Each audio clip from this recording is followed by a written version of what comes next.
sebetulnya kalah. Mau tidak mau, kenyataan demi kenyataan terkadang harus kita terima. Tapi kembali mau tidak mau, saya dan saudara sebetulnya semakin diingatkan anugerah Tuhan. Saya dan saudara sudah diselamatkan. Saya dan saudara sudah ditebusnya. Dan saya dan saudara juga diberikan satu panggilan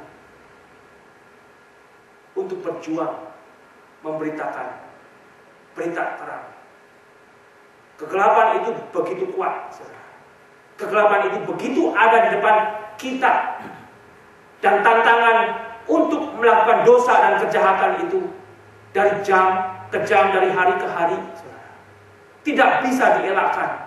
Bahkan oleh seorang hamba Tuhan yang terkenal pun tidak bisa dielakkan. Itu yang menjadi kenyataan. Tetapi sebetulnya firman Tuhan lebih kuat, yang bagaikan kuat yang melebihi pedang bermata dua itu, mengingatkan saya dan saudara untuk tetap berpegang di dalam anugerah Kristus. Dan di ayat ke-6 dikatakan, kamu juga termasuk di antara mereka, kamu yang telah dipanggil menjadi milik Kristus. Sehingga bukan saja kepada jemaat di Roma, sebetulnya bagi saya, bagi saudara, bagi mereka yang mendengar, yang sudah diselamatkan di dalam Kristus, sudah dikhususkan untuk memiliki satu kehidupan dengan identitas Kristus di dalam dirinya. Dan tentunya di sini saya menemukan kembali ada satu kesempatan bagi diri saya secara pribadi itu untuk melihat firman Tuhan, untuk mau dirubah, dan untuk mau hidup di dalam perubahan senantiasa. Sudahkah saya dan saudara dimiliki oleh Kristus? Jikalau sudah, maukah saya dan saudara juga sebetulnya hidup seperti apa yang diajarkan oleh firman Tuhan itu sendiri di dalam keselamatan? Yohanes 15 ayat ke-16, bukan kamu yang memilih aku, tetapi akulah yang telah memilih kamu, dan aku telah menetapkan kamu supaya kamu pergi dan menghasilkan buah, dan buahmu itu tetap, supaya apa yang kamu minta kepada Bapa dalam namaku diberikannya kepadamu. Sehingga kembali saudara, tantangan untuk hidup di dalam Tuhan Yesus mungkin suatu saat kita harus hadapi sendiri.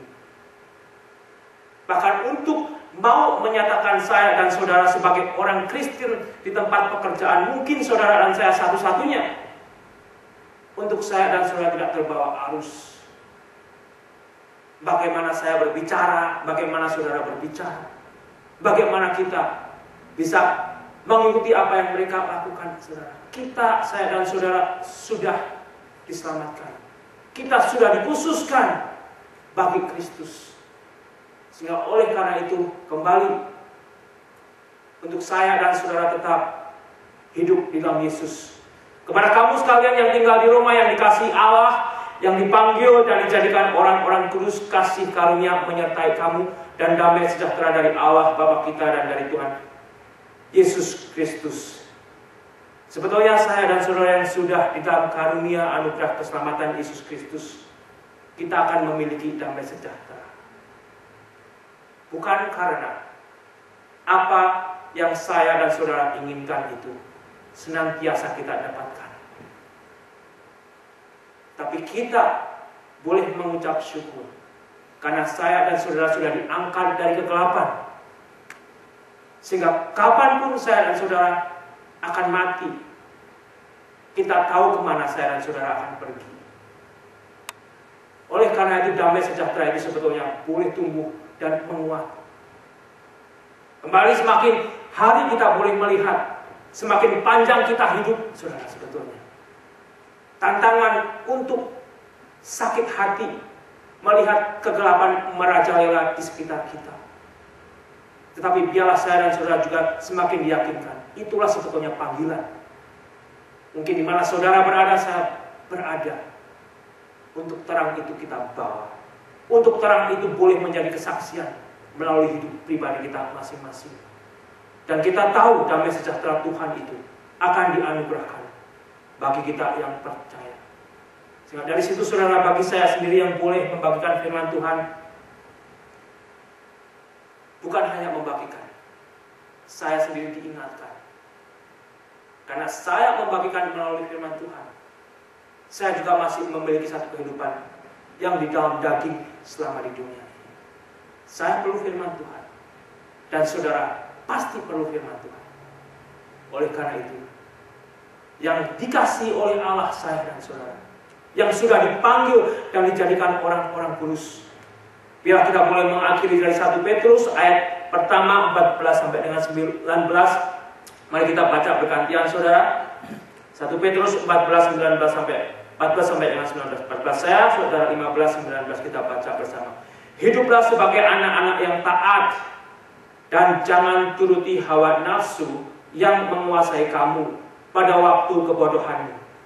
Tetapi hendaklah menjadi kudus di dalam seluruh hidupmu, sama seperti Dia yang kudus yang telah memanggil kamu. Sebab ada tertulis, kuduslah kamu, sebab aku kudus. Dan jika kamu menyebutnya Bapa, yaitu Dia yang tanpa memandang muka menghakimi semua orang menurut perbuatannya, maka hendaklah kamu hidup dalam ketakutan selama kamu menumpang di dunia ini.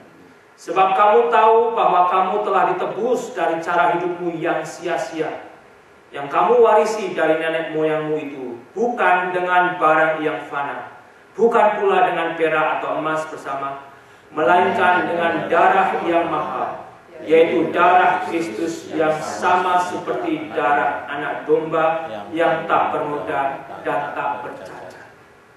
Siapapun saya, siapapun saudara, janganlah kita kecil hati. Tuhan mempunyai bagiannya. Apa yang saya dan saudara bisa lakukan? Jika kita boleh melihat Rasul Paulus, dia orang yang berpendidikan tinggi. Tapi di sisi lain, Petrus si nelayan pun Tuhan pakai dengan luar biasa.